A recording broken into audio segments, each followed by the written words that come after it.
नमस्कार विद्यार्थियों। आज हम कक्षा 8 की जो राजस्थान अध्ययन है हमारा राजस्थान, उसका अध्याय 2 प्रारंभ करने वाले हैं। 1857 का स्वतंत्रता संग्राम एवं राजस्थान। इससे पूर्व इस पुस्तक से एक अध्याय कंप्लीट हो चुका है एवं कक्षा 6 एवं 7 की जो राजस्थान अध्ययन है उसका हमने अध्ययन कर लिया है। उसकी प्लेलिस्ट बनी हुई है, आप वहाँ जाकर देख सकते हो। वीडियो को लाइक, शेयर और सब्सक्राइब जरूर कीजिएगा। आज हम दूसरा अध्याय प्रारंभ करने वाले हैं। 1857 का स्वतंत्रता संग्राम एवं राजस्थान। अब जब राजस्थान में मराठों का हस्तक्षेप होने लगा, ब्रिटिशर्स का हस्तक्षेप होने लगा, तब यही आगे चलकर 1857 की क्रांति का रूप, यही घटनाएं रूप लेने लगी, क्योंकि यही कहीं ना कहीं इसके पीछे का कारण था कि एक ये आगे चलकर उपद्रव का कारण बना। तो क्या हुआ था, क्या स्थिति थी राजस्थान की, उसके संदर्भ में हम अध्ययन करने वाले हैं। अब भारत में आज़ादी के लिए चेतना और संघर्ष का इतिहास हमारे लिए स्मरणीय है। यह 1857 से शुरू होता है। 1857 ईस्वी का स्वतंत्रता संग्राम भारतीय इतिहास की महत्वपूर्ण घटना है। 1818 ईस्वी तक राजस्थान के विभिन्न राज्यों ने अंग्रेजों से संधियां 1818 से 1817 से 1818 तक राजस्थान में संधियां होने लग गई थी अंग्रेजों से। और अंग्रेज जो थे राजस्थान के जो शासक थे, उनके आंतरिक मामलों में हस्तक्षेप करने लगे। तो इस तरीके से क्या होने लगे, जनता में असंतोष व्याप्त होने लगा, असंतोष की भावना, और यही आगे चलकर यही 1857 की क्रांति का आधार बनी। अब 1857 की क्रांति के क्या कारण थे राजस्थान में? कंपनी का राज्यों के आंतरिक शासन में हस्तक्षेप। संधि पत्र की शर्तों की अनदेखी करते हुए अंग्रेज राज्यों के आंतरिक प्रशासन में हस्तक्षेप करने लगे। अंग्रेजों ने हस्तक्षेप करना प्रारंभ कर दिया। जैसे 1839 ईस्वी में जोधपुर के किले पर अधिकार कर लिया अंग्रेजों ने। मांगरोल के युद्ध में कोटा के महाराव के विरुद्ध दीवान जालिम सिंह की मदद, और मेवाड़ प्रशासन में बार बार हस्तक्षेप आदि। ये इस तरीके से राजाओं के, शासकों के आंतरिक मामलों में हस्तक्षेप करना, ये एक बहुत बड़े असंतोष का कारण बना कि वो क्या कर रहे थे, ब्रिटिशर्स राजस्थान के शासकों को, रियासतों के शासकों को अपने कंट्रोल में कर रहे थे, नियंत्रण में कर रहे थे। अंग्रेजों ने राजाओं की प्रभुसत्ता समाप्त कर उन्हें अपनी कृपा दृष्टि पर निर्भर बना दिया था। राज्यों में उत्तराधिकार के प्रश्न पर असंतोष। निसंतान राजाओं द्वारा अब उत्तराधिकार के संदर्भ में भी इन्होंने क्या किया, हस्तक्षेप करने लगे। अगर किसी राजा के कोई संतान नहीं है तो ब्रिटिशर्स वहाँ पर राज कर लेते थे, अपनी हुकूमत जमा लेते थे। निसंतान राजाओं द्वारा गोद, और एक ये शर्त रख दी गई उनके सामने कि आप दत्तक पुत्र को गोद नहीं ले सकते हो। निसंतान राजाओं द्वारा गोद लेने संबंधी मामलों में कंपनी ने अपना निर्णय देसी रियासतों पर लादने की कोशिश की, जिसमें 1826 ईस्वी में अलवर राज्य में हस्तक्षेप कर अलवर राज्य को 2 हिस्सों में बांट दिया। 1826 ईस्वी में भरतपुर के लोहागढ़ दुर्ग को नष्ट कर पॉलिटिकल एजेंट के अधीन काउंसिल की नियुक्ति। 1844 ईस्वी में बांसवाड़ा महारावल लक्ष्मण सिंह की नाबालिगी के कारण अंग्रेजी नियंत्रण की स्थापना आदि हस्तक्षेप से कंपनी सरकार के विरुद्ध राजाओं में असंतोष की भावना बलवती हो गई। 1826 में देखो, लोहागढ़ दुर्ग को नष्ट करने के संदर्भ में पुलिस विभाग के पॉलिटिकल एजेंट के अधीन एक काउंसिल की नियुक्ति कर दी। और 1844 में इन्होंने बांसवाड़ा में हस्तक्षेप किया, लक्ष्मण सिंह जी जो कि नाबालिग थे। सामान्य जनता की भावना, राजस्थान में सामान्य जनता की भावना अंग्रेजों के विरुद्ध चरम पर थी। अब जनता में भी अंग्रेजों के विरुद्ध फुल आक्रोश था। अंग्रेजों की अपनी धर्म प्रचार नीति, सामाजिक सुधार एवं आर्थिक नीतियों को यहाँ की जनता ने अपने धर्म व जीवन में अंग्रेजों द्वारा हस्तक्षेप की संज्ञा दी। डूंगजी, जवाहर जी एवं लोठू जाट द्वारा नसीराबाद की सैनिक छावनी को लूटना आम जनता में बहुत ही प्रसन्नता का कारण बना। राज्यों के आर्थिक मामलों में हस्तक्षेप। अंग्रेज कंपनी ने राज्यों के साथ खिराज वसूलने की प्रथा, आर्थिक शोषण की नीति लागू कर दी। इस तरीके खिराज लेने के नाम पर आर्थिक शोषण करने लगे थे वो शासकों का। इसके अतिरिक्त राज्यों में शांति व्यवस्था के नाम पर भी धन वसूली की गई कि हमारी सेना यहाँ रहेगी, आपके यहाँ उनका जो रहने खाने का खर्चा है वो सब भी राजा को ही, शासक को ही वहन करना पड़ता था। इससे शासकों की आर्थिक स्थिति काफ़ी दुर्बल भी हो गई थी। 1822 ईस्वी में मेरवाड़ा बटालियन की स्थापना। 1822 ईस्वी में इन्होंने मेरवाड़ा बटालियन की स्थापना की। 1834 ईस्वी में शेखावटी ब्रिगेड की स्थापना की एवं 1835 ईस्वी में जोधपुर लीजियन का गठन। 1841 में मेवाड़ भील कोर की स्थापना कर कंपनी द्वारा इन सभी बटालियन के रख रखाव का खर्चा भी अब इन राज्यों से वसूला जाने लगा। सामंतों की दशा क्या थी? 1818 की संधियों के पूर्व तक शासक को मुख्यतः सामंतों पर ही निर्भर रहना पड़ता था। अतः संधि के पश्चात सामंतों पर उनकी निर्भरता प्राय समाप्त हो गई। सामंत अपनी दुखद स्थिति का उत्तरदायी मुख्यतः अंग्रेजों को ही मानते थे। उनमें रोष भी बढ़ता गया। आहुआ, कोठारिया और सलूम्बर ठिकाने इनके उदाहरण हैं।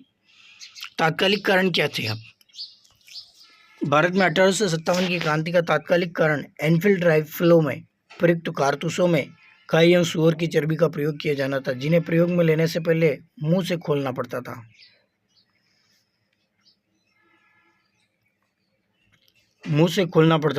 क्रांति का प्रारंभ 1857 की क्रांति की शुरुआत अब मेरठ से 10 मई 1857 को हुई। मेरठ से इसकी डेट दे रखी, ये डेट ध्यान रखनी है अपने को। 10 मई 1857 को हुई थी। इस समय मेवाड़, मारवाड़, जयपुर में क्रमशः मेजर सावर्स, मैगमेसन और कर्नल हिडन पॉलिटिकल एजेंट नियुक्त थे। यहाँ से क्वेश्चन आता है कि मैच द फॉलोइंग। एक तरफ आपको क्या दे देगा? पॉलिटिकल एजेंट के नाम दे देगा और एक तरफ रियासत दे देगा, उनको आपको मैच करना। ये क्वेश्चन आता है, ध्यान रखना यहाँ से। ये सभी राजस्थान के तात्कालिक एजीजी थे, एजेंट टू गवर्नर जनरल, और जॉर्ज पैट्रिक लॉरेंस के अधीन कार्य करते थे। 1857 की क्रांति में राजस्थान में 6 सैनिक छावनियाँ थी। कौन कौन सी थी? देखो, नसीराबाद, अजमेर। मुख्यालय कहाँ था इसका? अजमेर। नसीराबाद सैनिक छावनी थी, उसका मुख्यालय कहाँ था? अजमेर में था। 15वीं बंगाल नेटिव इन्फेंट्री, यहाँ की जो रेजिमेंट थी, सैनिक टुकड़ी थी, जो सेना थी, उसका नाम था ये 15वीं बंगाल नेटिव इन्फेंट्री। अजमेर में इसका मुख्यालय था। दूसरी नीमच, इसका मुख्यालय ग्वालियर में था। मालवा, मेवाड़, राजपूताना रेजिमेंट, ये 2 रेजिमेंट थी यहाँ। एरिनपुरा, इसका मुख्यालय पाली, जोधपुर लीजियन रेजिमेंट का नाम। देवली, मुख्यालय टोंक, कोटा कॉन्टिजेंट नाम था। ब्यावर, अजमेर, ब्यावर इसका मुख्यालय अजमेर में था और मेर रेजिमेंट थी यहाँ पे ब्यावर में। खेरवाड़ा, उदयपुर मुख्यालय और बिल रेजिमेंट थी यहाँ। इन सैनिक छावनियों में 5000 भारतीय सैनिकों के अतिरिक्त कोई भी यूरोपियन सैनिक नहीं था। एजीजी के लिए इन्हें नियंत्रण में रखना एक गंभीर चिंता का विषय भी था। 19 मई 1857 को एजीजी लॉरेंस को 19 मई 1857 ईस्वी को मेरठ विद्रोह की सूचना माउंट आबू में मिली। उसने सभी राजाओं को निर्देशित किया कि राज्यों में शांति व्यवस्था बनाए रखे तथा शक्ति से विद्रोहियों का दमन करे। नसीराबाद में अब सबसे पहले क्रांति प्रारंभ हुई राजस्थान में। 28 मई 1857 को नसीराबाद छावनी में सैनिकों ने विद्रोह कर दिया। इन भारतीय सैनिकों ने तोपखाने के सैनिकों को अपनी तरफ मिलाकर तोपों पर अधिकार कर लिया। विद्रोही सैनिकों ने छावनी को लूट लिया और यहाँ पे नसीराबाद में मेजर स्पॉटिस वुड एवं न्यूबरी की हत्या कर दी। ये ब्रिटिशर्स थे। सैनिकों ने दिल्ली की ओर यहाँ से प्रस्थान किया। फिर इसके पश्चात 3 जून, नसीराबाद के पश्चात 3 जून नीमच में, वर्तमान में नीमच एमपी में पड़ता है, लेकिन पहले ये राजपूताना का हिस्सा था। 3 जून 1857 को नीमच छावनी में सैनिकों ने मोहम्मद अली बेग के नेतृत्व में विरोध कर लिया। शस्त्रागार में आग लगा दी। नीमच छावनी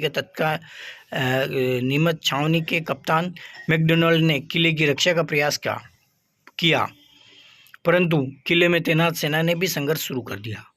विद्रोही सैनिक चित्तौड़, हमीरगढ़, बनेड़ा में अंग्रेजी मंगलों को लूटते हुए शाहपुरा पहुंचे।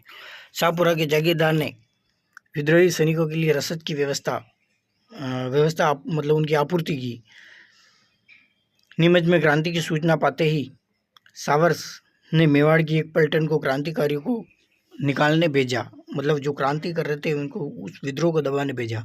स्वयं नीमच की ओर बढ़ा। सावर्स ने कोटा, बूंदी तथा मेवाड़ की सेनाओं की सहायता से नीमच पर पुनः अधिकार कर लिया और उसने बाद में कोटा और बूंदी के शासकों को भी बुला लिया कि चलो नीमच चलते हैं, वहाँ विद्रोह हो गया और उसको नियंत्रित करते हैं, कंट्रोल करते हैं।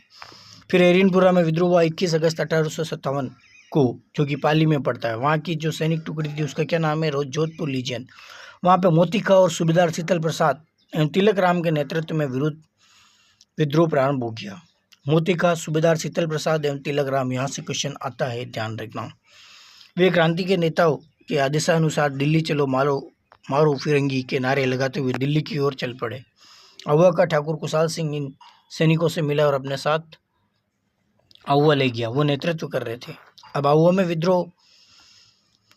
में ठाकुर कुशाल सिंह का नेतृत्व था, कुशाल सिंह चंपावत का। अहुआ, आसोप, आलनियावास, लांबिया, गुल्लर, रुडावास परगनों के सैनिकों ने 8 सितंबर 1857 को बिठोड़ा पाली में कैप्टन हीथकोट व जोधपुर महाराजा तख्त सिंह की संयुक्त सेना को पराजित किया। 18 सितंबर 1857 ईस्वी को क्रांतिकारियों तथा जोधपुर के पॉलिटिकल एजेंट मैकमेसन के बीच चेलावास का युद्ध हुआ। इसमें युद्ध में मैकमेसन का सिर कटवाकर अहुआ के किले पर लटका दिया गया। ब्रिगेडियर होम्स के नेतृत्व में जनवरी 1858 ईस्वी में अहुआ पर आक्रमण कर किले पर अधिकार कर लिया गया। अहुआ की क्रांति को आज भी लोग होली आदि के लोकगीतों के माध्यम से याद किया करते हैं। ये चेलावास का युद्ध 8 सितंबर को हुआ। चेलावास का युद्ध ये 18 सितंबर को हुआ और बिठोड़ा का युद्ध हुआ वो 8 सितंबर को हुआ, ये ध्यान रखना। 18 सितंबर को हुआ, उसमें तो जोधपुर का पॉलिटिकल एजेंट और क्रांतिकारियों के बीच युद्ध हुआ। और 8 सितंबर का हुआ, उसमें बिठोड़ा पाली में कैप्टन हीथकोट और उसके साथ महाराजा तख्त सिंह की संयुक्त सेना इनके मध्य, ठीक है। और हाँ, फिर यहाँ से आगे अब लोकगीत के माध्यम से क्या करते थे कि क्रांति को याद करते थे। ढोल, जैसे ये एक लाइन दे रखी है, ढोल बाजे चंग बाजे भलू बाजे बांक्यू, एजेंट को मारकर दरवाजे पर टांक्यू। उसकी हत्या कर दी थी मैकमेसन की। कोटा में विद्रोह। कोटा में क्रांति की शुरुआत 15 अक्टूबर 1857 को हुई। 15 अक्टूबर 1857 को लाला जयदयाल मेहराब अली खां के द्वारा की गई थी। राजस्थान में सबसे ज़्यादा सुनियोजित एवं सुनियंत्रित क्रांति कोटा में हुई, क्योंकि उनको टाइम मिल गया था, समय मिल गया था कि राजस्थान में हर जगह क्रांति हो रही है, तो हमें भी कोटा में अब क्रांति करनी है। सैनिकों को एक समय मिल गया था, तो इसीलिए ये सुनियोजित और सुनियंत्रित क्रांति कोटा में हुई थी।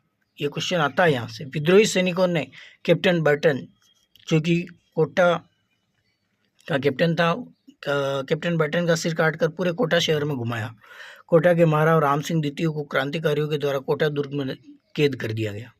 उपयुक्त स्थानों के अलावा राजस्थान में ऐसे कई स्थल थे जहाँ से क्रांति का शंखनाद हो रहा था, जैसे बनेड़ा, कोठारिया आदि क्रांतिकारियों के शरण स्थल बने हुए थे। ये क्रांतिकारियों को क्या करते थे, सपोर्ट करते थे, उनको खाना पानी रहना ये सब व्यवस्था यहाँ के ठिकाने करते थे। बनेड़ा, कोठारिया और सलुम्बर, इस तरीके से ये ठिकाने थे। क्रांति का समापन जून 1858 ईस्वी तक अंग्रेजों ने अधिकांश रियासतों पर पुनः अपना नियंत्रण स्थापित कर लिया। 1 साल के अंदर तांत्या टोपे कोटा के क्रांतिकारी जयदयाल एवं मेहराब अली खां को फांसी पर चढ़ा दिया गया। 1857 की क्रांति असफल हो गई, लेकिन असफल क्यों हुई इसके कारण है अधिकांश राजा महाराजाओं द्वारा अंग्रेजों को भरपूर सहयोग प्रदान किया गया था। इसीलिए असफल हो गई राजस्थान में। क्रांति समय से पूर्व प्रारंभ की जो योजना बना रखी थी उस समय, उससे पहले ही प्रारंभ हो गई थी। जो तय तिथि थी उससे पूर्व कोटा, नसीराबाद, भरतपुर, धौलपुर, टोंक आदि में विद्रोह अलग अलग समय पर शुरू हुए। एक समय अगर एक ही साथ शुरू होते तो ये जो ब्रिटिशर्स थे ये इनको नियंत्रित कंट्रोल नहीं कर पाते थे। कुशल एवं संगठित नेतृत्व का अभाव था। अलग अलग जगह अलग अलग नेतृत्व था। राजस्थान के क्रांतिकारियों में परस्पर तालमेल भी नहीं था। इनके पास साधनों का अभाव था। मारवाड़, मेवाड़ एवं जयपुर आदि के शासकों ने तात्या टोपे का सहयोग नहीं किया। वो हर रियासत में गए थे लेकिन उन्हें सहयोग कहीं कहीं से ही मिला, हर सब जगह से सहयोग नहीं मिला। क्रांति के परिणाम क्या थे? राजस्थान के शासकों ने क्रांति के प्रभाव को रोकने के लिए पर्याप्त प्रयास किए। ब्रिटिश सरकार ने राजाओं को अंग्रेजी शिक्षा देना प्रारंभ किया। यही नहीं, पुरस्कार देना व उपाधियां देना भी शुरू कर दिया। क्रांति के अंग्रेजी शिक्षा प्रारंभ हो गई थी। यहाँ से सामंतों ने अंग्रेजों के विरुद्ध संघर्ष किया। इसीलिए क्रांति की समाप्ति के पश्चात अंग्रेजों ने सामंत वर्ग की शक्ति को समाप्त करने की नीति अपनाई कि सामंतों की वजह से क्रांति शुरू हुई थी, अब इनको खत्म करो पहले। अंग्रेजी शिक्षा पद्धति का विस्तार किया था कि नौकरशाही में अंग्रेजी शिक्षा प्राप्त अनुभवी एवं स्वामी भक्त व्यक्तियों की भर्ती की जा सके ताकि वो अंग्रेजों का सपोर्ट करें। अंग्रेजों ने अपने सैनिक एवं व्यापारिक हितों की पूर्ति के लिए यातायात के साधनों का विकास किया। अब वो 1857 की क्रांति भले ही अपने उद्देश्यों को प्राप्त ना कर सकी, परंतु इसने ब्रिटिश साम्राज्य की जड़ों को हिलाकर रख दिया। यही क्रांति आगे की पीढ़ियों के लिए प्रेरणा स्रोत बनी, जो कि 1947 में भारत की आज़ादी में महत्वपूर्ण सोपान सिद्ध हुई। तो राजस्थान में 1857 की क्रांति का प्रारंभ कहाँ से हुआ? ये हुआ नसीराबाद से। ठाकुर कुशाल सिंह ने 1857 ईस्वी में क्रांतिकारियों का नेतृत्व कहाँ किया था? तो ये आहुआ में किया था। तो आज के लिए बस इतना ही। अब फिर अगला अध्याय शुरू करेंगे अगली क्लास में। अध्याय 3, आधुनिक राजस्थान का निर्माण। Thank you very much. जय हिंद।